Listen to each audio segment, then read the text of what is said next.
কিন্তু আখিরাত লম্বা সময়, দুনিয়া স্বল্প সময়। নবীজি সাল্লাল্লাহু আলাইহি সাল্লাম বলছেন, একটা সাগরের মধ্যে যদি কেউ নিজের আঙ্গুল চুবায়, ভিজায়, তো আঙ্গুলের অগ্রভাগে যেটুকু পানি, এইটুকুই হলো দুনিয়া, আর সাগরের বাকিটা পানি আখিরাত। তাইলে আখিরাত লম্বা না দুনিয়া লম্বা বলেন? কিন্তু মজার বিষয় হলো, লম্বা হলো আখিরাত, স্বল্প হলো দুনিয়া। কিন্তু আল্লাহ তাআলা আমার হায়াত, আমার সময় স্বল্প দুনিয়ার জন্যই দিয়েছেন বেশি, আর অনন্তকালের আখিরাতের জন্য আমল চাইছেন অল্প অল্প। সকাল 6টা বাজে 4 রাকাত ফজরের নামাজ, তাহলে 10 মিনিটের বিষয়।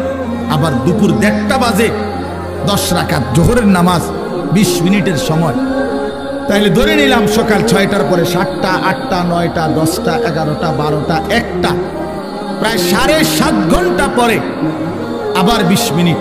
তাহলে সকালের 10 মিনিট আর দুপুরের 20 মিনিট, এই হলো 30 মিনিট মনে করেন আখিরাতের জন্য, আর 7.5 ঘন্টা আমার দুনিয়ার কর্মের জন্য।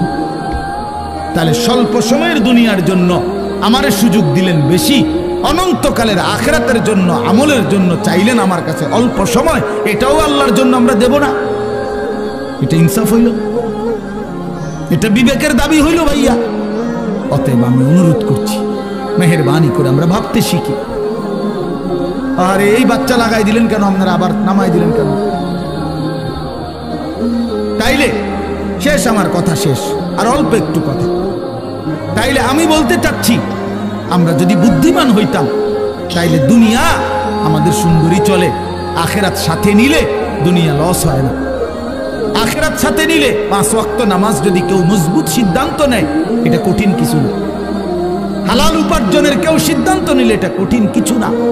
চরিত্র হেফাজতের সিদ্ধান্ত নিলে খোদার কসম এটা কিছুই না। আল্লাহ তাআলা হাদিসে কুদসিতে আছে, ওয়াদা দিছে, কেউ যদি আমি আল্লাহর ভয়ে চোখ হেফাজত করে, আমি তার দিলের মধ্যে ইমানের এমন স্বাদ দেব যে নগদ ইমানের মজা সে পাইতে থাকবে।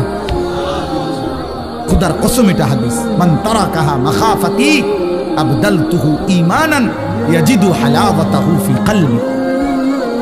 তাহলে গুনাহ ছেড়ে দিলে, আল্লাহকে মেনে নিলে, আল্লাহর ইবাদত করিলে খুব কঠিন কিছু না, খুব কঠিন কিছু না।